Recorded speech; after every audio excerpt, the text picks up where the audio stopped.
Okay.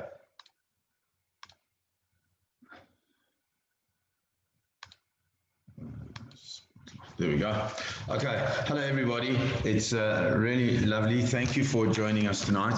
Tonight really is the first of our series of shiurim on Chanukah. I thought to do it a little bit early rather than just before Chanukah because, as holidays start heating up, then we're so busy with getting our holidays in place and finalizing exams and what have you for the kids that it might not be an opportune time to really enjoy shiurim and to really understand what's going on with Chanukah. So we do know that the Gomorrah tells us that 30 days before the Chag, it's an appropriate time to start learning about the Chagim, and that's specifically talking about Sukkot and especially Pesach, because there's so many halachot, there's so many laws, there's so many ideas around that. But the truth is that Chanukah is the same. There's so many things to talk about. And today, the 18th of Mar Cheshvan, we're now on the 19th. Today was the Yotzat of my late sister Sorrel, and for me it was an opportune time to really begin this the series,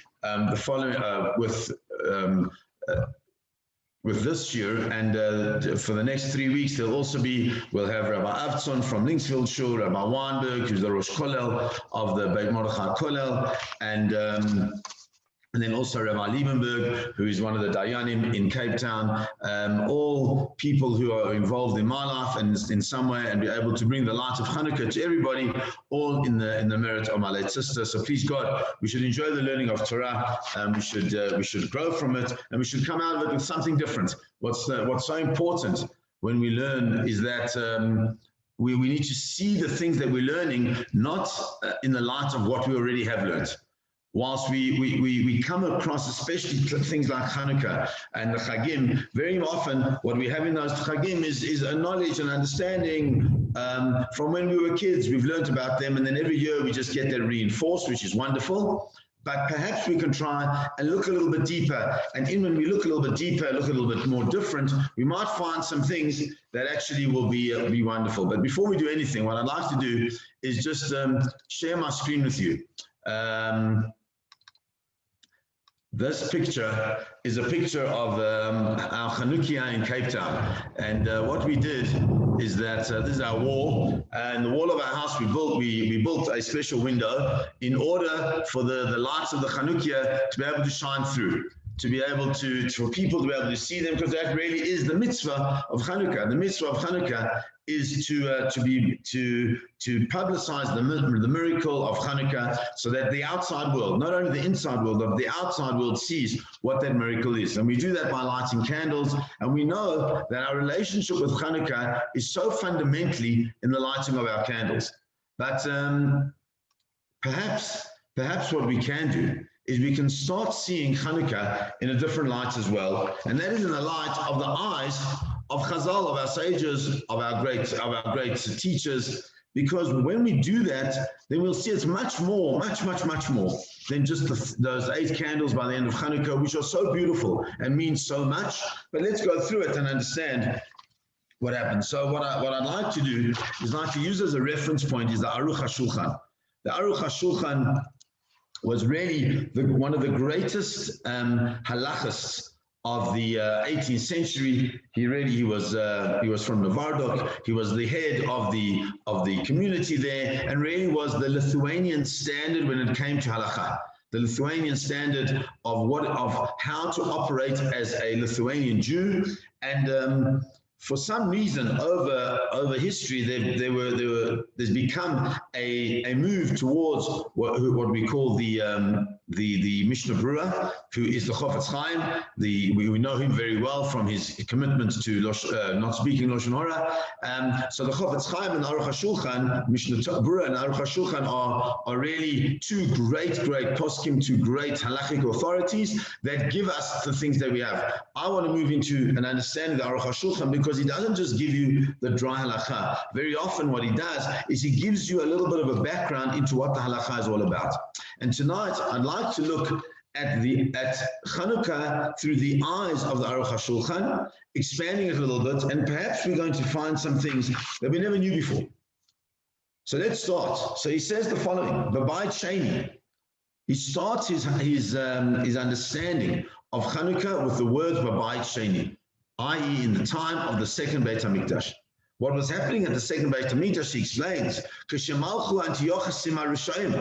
that there were these Antiochus. We all know about Antiochus Epiphanes, but Antiochus, it was just one. There were many, many people who were rulers. All of the rulers' names were Antiochus. That was their... like Paro. Paro wasn't just one king. It was the name of the king of the Syrian Greeks, Antiochus, Rishon, many of them. And what did they do? It wasn't just a simple thing where they were fighting against the Jews, but rather, Gazru Gzeirot al Israel. They put these terrible decrees on the Jewish people. Ubitlu datam hakadosha. And what they did in the purpose of the decrees wasn't just to slow down the growth of the Jewish people, but what they wanted to do was totally abrogate the very essence of the thinking space of Am Yisrael. The dat, when we speak about dat, we speak about like the datim. Dati Lumi is a fundamental part of our Ashkafa, religious Zionist. But the concept of dat means a thought, a means of way we think, how we think as Jews. And what they wanted to do not only was to stop mitzvot observance, but also what they wanted to do was actually to stop the thinking, that people would stop thinking through the eyes of the Torah. And so in order to do that, they stopped allowing the Jewish people to learn Torah and to do mitzvot. But not only that, they also took their money, and not only that, they also had an understanding that the great sanctity of the Jewish people was in the family life. And what they did is that we are told by our sages that when a couple was getting married, before they could actually consummate the marriage, the leader, the governor, whoever it was, the highest ranking person in that area of the Greeks would take that woman and effectively rape her before she could go back to her husband for them to be together. So there was a terrible distraction of the very essence of what the Jewish people are. They weren't allowed to learn Torah. They weren't allowed to do mitzvot. They took their money. They took their wives. They took everything. And not only was that in the public lives of the Jewish people, but then they went into the Beit HaMikdash. They went into the very essence of their ritual lives. And what did they do? They went in and they just destroyed everything. They defiled everything. And they made it very difficult for the Jewish people. They put enormous pressure on them. Until what? And now listen how he describes it. Until HaKadosh Baruch Hu had great rachamim and great mercy on them, and He saved them. He saved them how?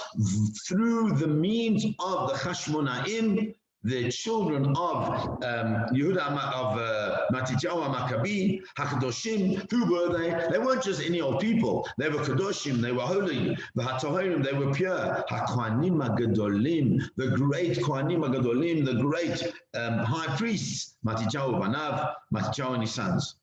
Shenilchamu im Antiochus v'yachlu lo. What did they do? They fought against Antiochus at that time, and they beat him. So we have here where the Aruch Hashulchan presents the story as we all know it. But if we look carefully into it, you'll see certain things he emphasizes. And one of the things he emphasizes most profoundly is the stature of the Kohanim, as opposed to those to the Greeks who came into the Beit HaMikdash and defiled it. You had the Kohanim HaGadolim, the great high priests, a family of high priests who did what? The total opposite. They were Kadoshim, they were holy, they were sanctified, they were Tahorim, they were pure. They were the ones who were going to fight against us. So you can see immediately that the fight that is happening in Chanukah is not simply a physical fight, but it's going to be a fight about what is Tahor and what is Tameh, what is pure and what is impure. So what does he say? He says, V'anitzachon haya shelo b'derech hateva. So you have to understand that the victory of the Chashmonaim over the Greeks was not b'derech hateva. It was not natural at all. Why? And then he says, you know what? Im Chaburat HaChasidim hayu ma'atimot. Said, first you have to understand, there were very few of them. And we say this in the Alanissim, that we say there were very few of them against the many. And Antiochus came against them with an enormous army, and with elephants, and with chariots. They didn't have any of that. They were the Kohanim Godolim. They didn't have anything. All they had was the stuff that they had from the Beit HaMikdash. So it's clear that the fight is not a natural fight. Hashem, Yisrael. Look at the beauty of what he says. But Hashem wants the Jewish people. Masar Giborim biyad Chalashim. He put the Giborim, the great, powerful soldiers, into the hands of the weak. V'rabim biyad Ma'atim, and the many in the hands of the few. U'tma'im biyad Tohirim, and the impure in the hands of the pure. U'risha'im biyad Tzadikim, and the evil ones in the hands of the righteous ones. And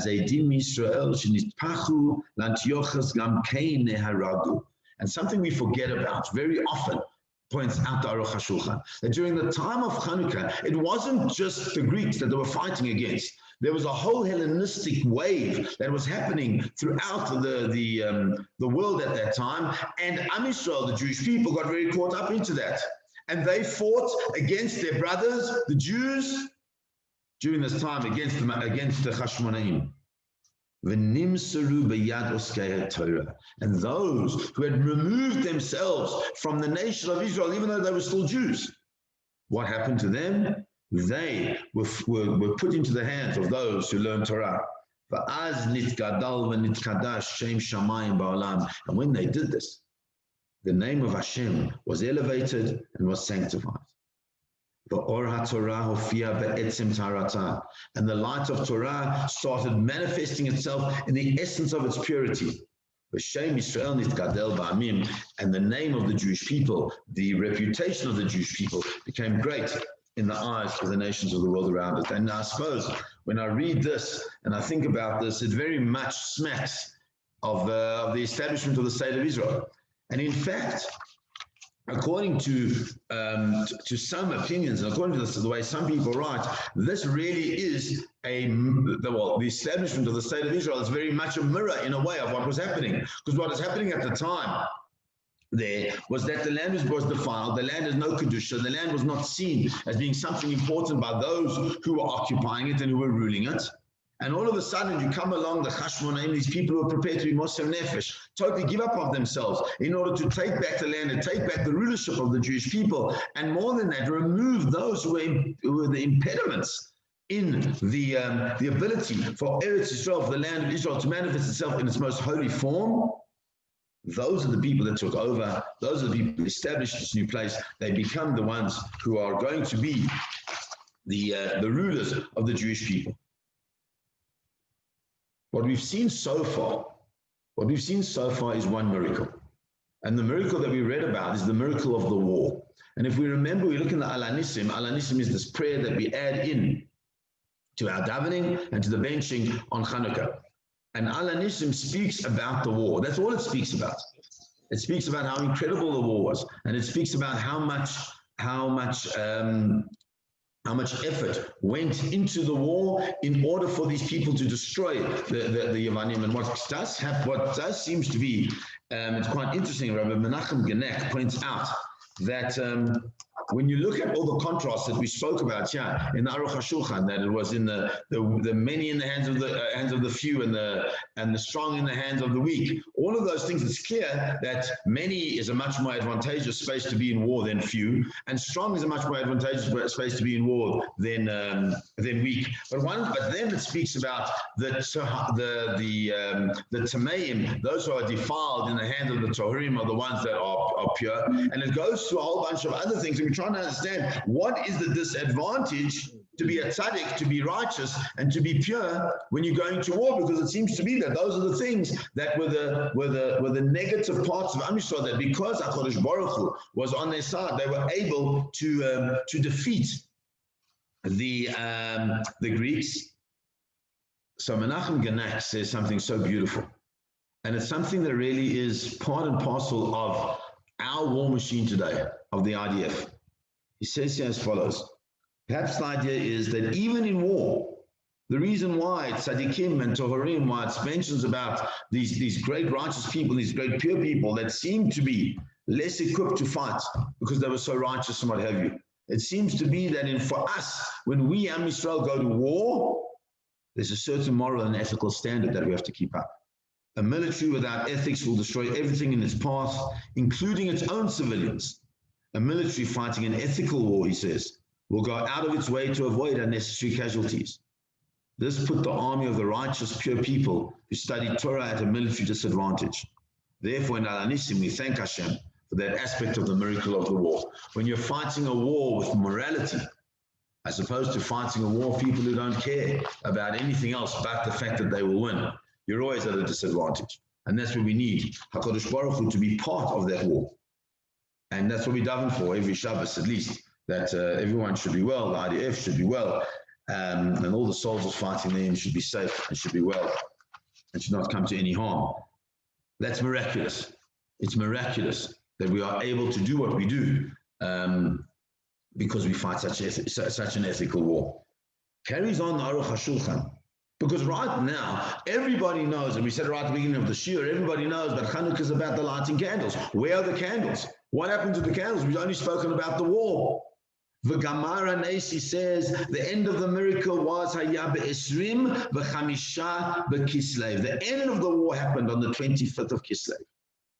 And then he says, and there was another miracle that happened. And what is that? Another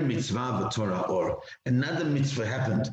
And the other mitzvah is the one that has to emphasize that the ner mitzvah. Remember, the Greeks are the ones that completely forbade us doing mitzvot, forbade us from learning Torah, and we are told ki ner mitzvah v'torah or, that mitzvot are a ner, mitzvot are a candle, Torah is light, and so therefore needs to be that there's going to be some light that is going to come out of the defeat of the Greeks, and that's what the Gomorrah says to us, that this is what happens.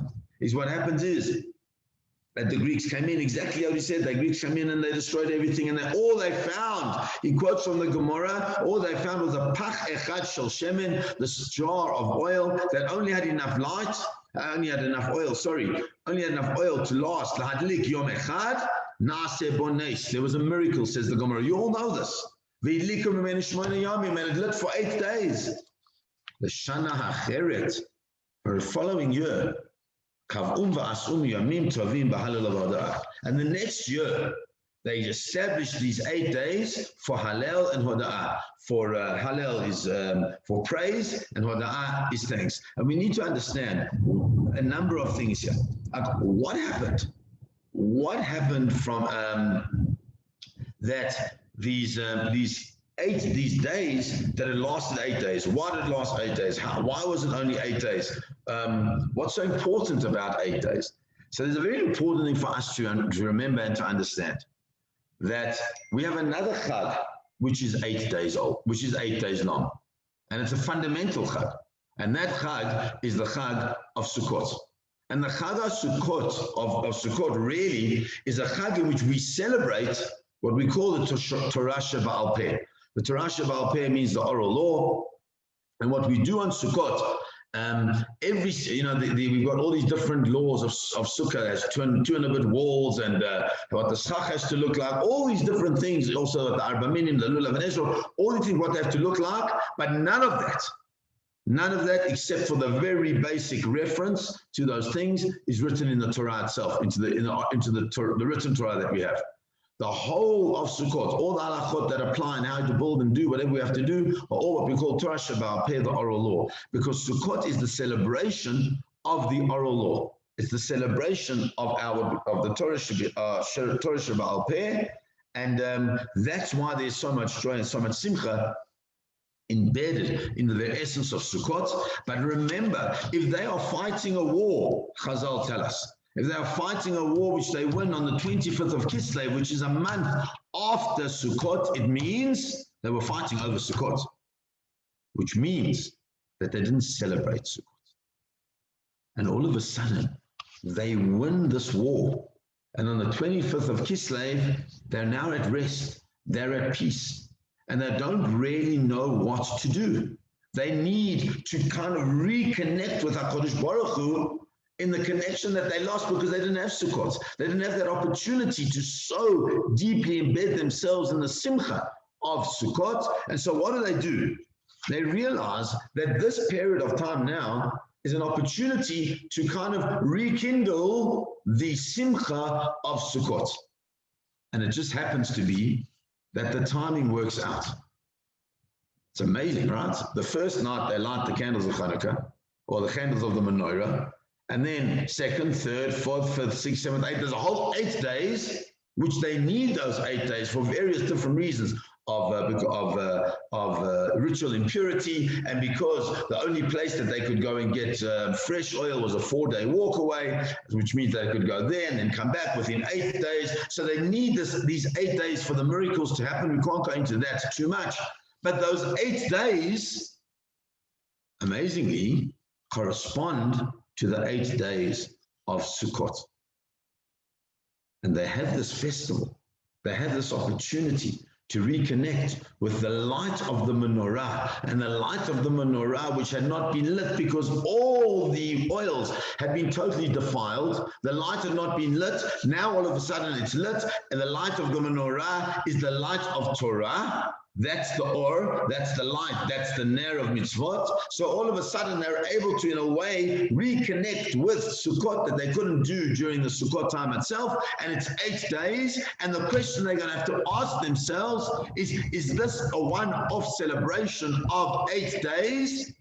Or is it more? Is it going to be something which is in perpetuity? And that's why it says, we said in the Gomorrah, it said the next year, they established it as an 8-day Chag. It wasn't that year they established it as an 8-day Chag. They thought that perhaps what they could do was just very simple. Let us just recreate the light of the menorah. Let us just recreate the space. And once we've recreated the space, so then, wonderful, Baruch Hashem, we can carry on and we can move on into being where we need to be as the Jewish people. But the Rambam tells us that what they did is that they established these days the next year, laharot ulegalot hanes, to show off and to reveal the miracle that happened. So therefore, it's not. We have to understand, how is it that lighting candles shows off the miracles of the of what happened? So I light candles. I light candles on Shabbos. It doesn't give me miracles. How does the lighting of the candle give it, to the extent that the Rambam says that the mitzvah of Ner Chanukah, mitzvah chaviva hi ad ma'od, it's the most beautiful and most beloved mitzvah. Right? And the whole purpose of it is that when we see those candles, then we can bring much more shevach, we can bring much more praise and hoda'ah, and much more thanks and much more gratitude into the world to recognize HaKadosh Baruch Hu, what He did for us. So we have to say the following, that there are 2 supernatural miracles. The one supernatural miracle is the miracle of the wars. Unbelievable opportunity that the Jewish people were given by Hashem to be able to win these wars against all odds, totally against all odds. And because of that, we say all the different things of thanks and what have you. But then you can say that part of the miracle really is the re-establishment of the sovereignty of the Jewish people in the land of Israel at that time. Because at that time, what was happening is there was so much inner fighting that it was impossible for there to be the state of shalom, to be the state of peace, the state of harmony. And so therefore, one of the things that we bring these candles for is for us to say, hold on a second, let me light things out. And it's incredible that these candles have got a sense of kedusha, of sanctity, that we cannot use them for anything else. We cannot use them because those candles are there to give us a light of understanding of what the great miracle was. And comes along the Aruch Hashulchan, And he continues and he tells us a little bit more. And he says the following. When the Hashmonaim came and they made the Mikdash, they made the Beit HaMikdash tahor, they once again purified the Beit HaMikdash.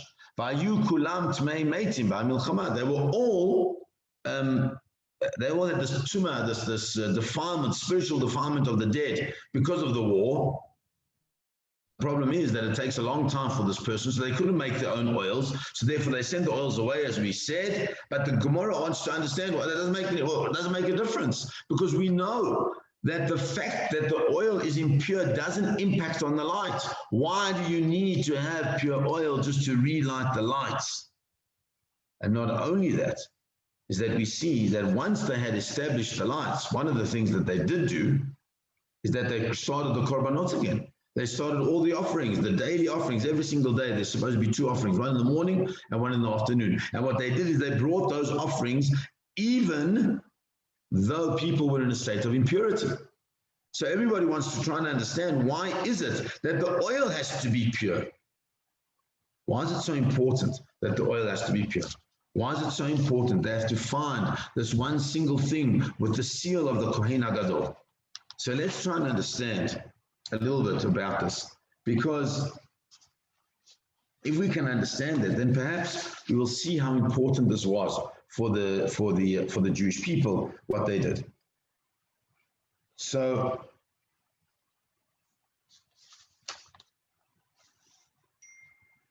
the Pri Chadash, one of the great thinkers of Jewish thought, says the following: Shedafka tumat hamei tutra b'tzibur. Says, you must have to understand that the reality is they weren't really tamei. They weren't really tamei. Why weren't they really tamei? Because there's a different type of tumah, a different type of impurity in a Jew and in a non-Jew. So if they were fighting against the Yevanim, so then they didn't have the same tumah that they would have had been fighting against Jews. So the Jews were not fighting with them in the Beit HaMikdash itself. And so he says, if that's the case, it's okay. They could have done sort of what they needed to do. However, he says, the whole purpose of this was to re-establish the importance of the thinking of the Jewish people. The thinking of the Jewish people was challenged by the thinking of Greek philosophy. And when the thinking of the Jewish people is challenged by the thinking of Greek philosophy, in order to get it right, you have to come in with absolute purity. Because they had to be shown how important it was and how much Mesirat Nefesh, how much they were prepared to sacrifice in order for there to bring the love, the warmth, and the importance and the depth of the Torah Shabbat Peh back into the Jewish people. And how do they do that? They do that via the process of lighting these new menorahs. Now, what's fascinating for me, and I've always wondered, why did it have to have the seal of the Kohen Gadol? I'm not aware that there always has to be a seal of the Kohen Gadol. I know it needs to be closed and it needs to be sealed. But what's the seal of the Kohen Gadol? And there is a beautiful midrash which I'd like to share with you, because it's something that we don't really know much, we don't think about much. And the midrash says the following: that where is this original little pach shemen from? It's a relatively small jar of oil, but where does it come from? And why was it hidden? Why was it hidden in such a place that no one could find it when they were busy destroying all the other oils? How come this one they didn't find? So we're going to say, well, it's a miracle from Hashem that the one wasn't destroyed. But there's another way of seeing it, and I'd like to share that.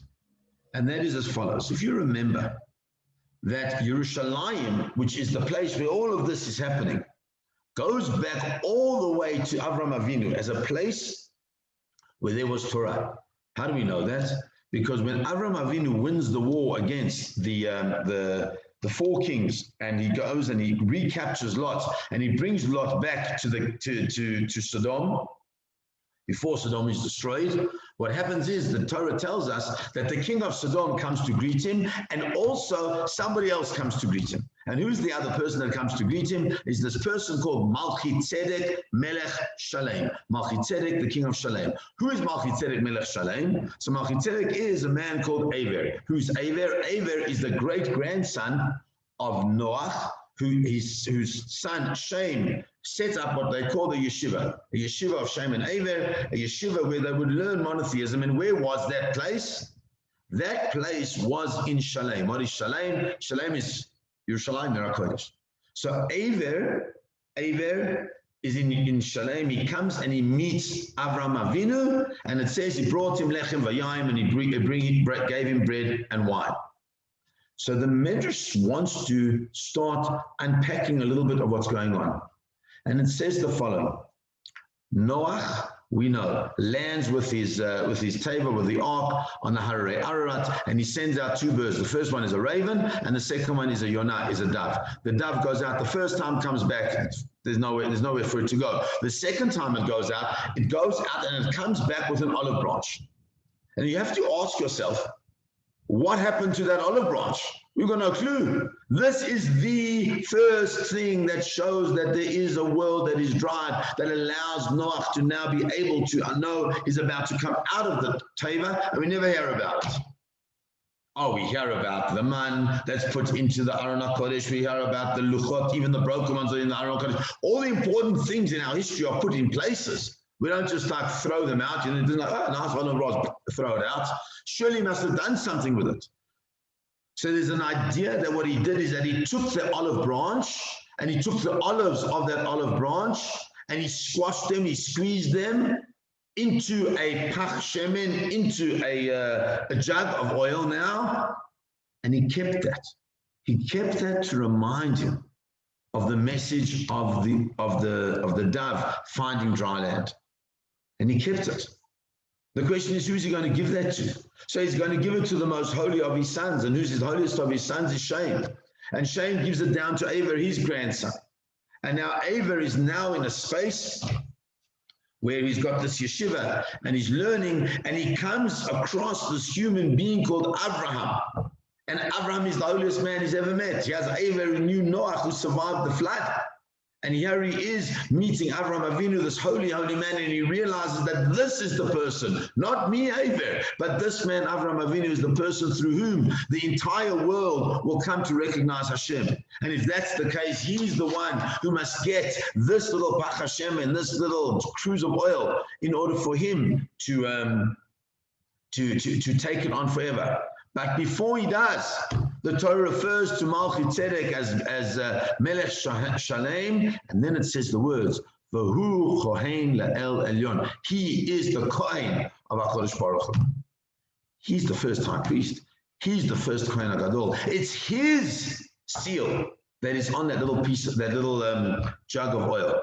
It's his seal that will go and be handed to Avram, and Avram will hand it to Yitzchak, and Yitzchak will hand it to Yaakov, and it will go through generations and generations of Jews until such time as it's really needed. And when is it going to be really needed?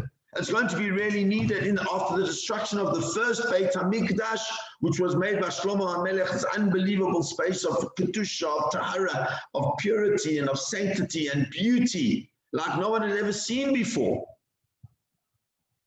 And it's held in a place that perhaps nobody really knew about.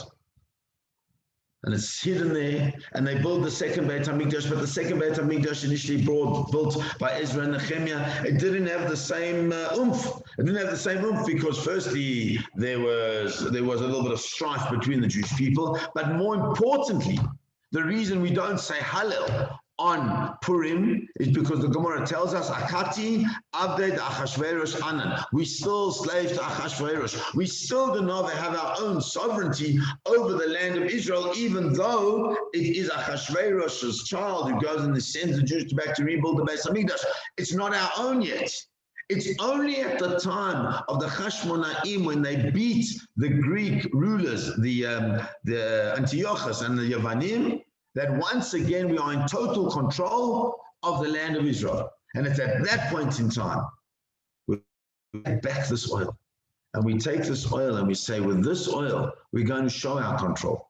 And our control is not by force. Our control is not by aggression. Our control is by taking this oil, putting it onto things. Remember, even the menorah had been defiled. There was nothing left. And the Midrash describes how they took sticks of iron. They put sticks of iron into the ground with little cups on the top, and they took this oil and they poured it in. And the way they showed the sovereignty of the Jewish people over the land of Israel was how? By reigniting the menorah for the first time with this primordial oil, call it. This oil that was given to Noach, ultimately to Abraham, for them to rededicate the entire Jewish people to their purpose, to where they were going. And that's really when we light our Chanukah candles. We're not only supposed to be thinking of the Pirsumei Nes, we're supposed to advertise the miracle. So I showed you those pictures of our Chanukah in Cape Town. It's not just advertising the miracle. Which miracle? Is it the miracle of the war? Is it the miracle of the lights? It's a much bigger miracle in all of that. The advertising of the miracle is the miracle of us having gone through so much strife, because there was the Babylonians, and then the Babylonians rebuilt the Beit HaMikdash. Then there were the Persians. There were all different nations. Ultimately came the Yavanim. Ultimately came the Syrian Greeks with their philosophies that were so powerful. But the ultimate miracle is the fact that in 2021, well, 2020 now, I'm able to light my Chanukah with pride and with joy, because that's the miracle of the Jewish people. Mufal saying the Nes, to publicize the miracle of the fact that I'm able to be a Jew, I'm able to learn, I'm able to do whatever I can and whatever I want to grow as a Jew. That is the ultimate miracle. And that's why it's such a strange thing. And the truth is, I'm not sure what to do with this. That the Gomorrah tells us that ask, where are you ideally supposed to put your Chanukah? So if I asked everybody that, you'll tell me. It's very simple. You put it by the window that faces outside.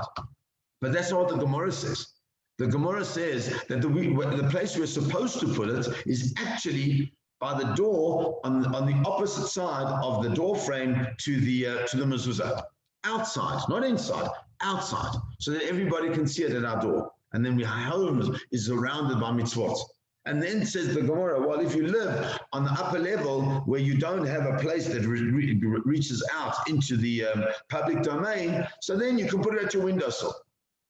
And then the Gomorrah says that there was a certain time in history where the Jews were persecuted.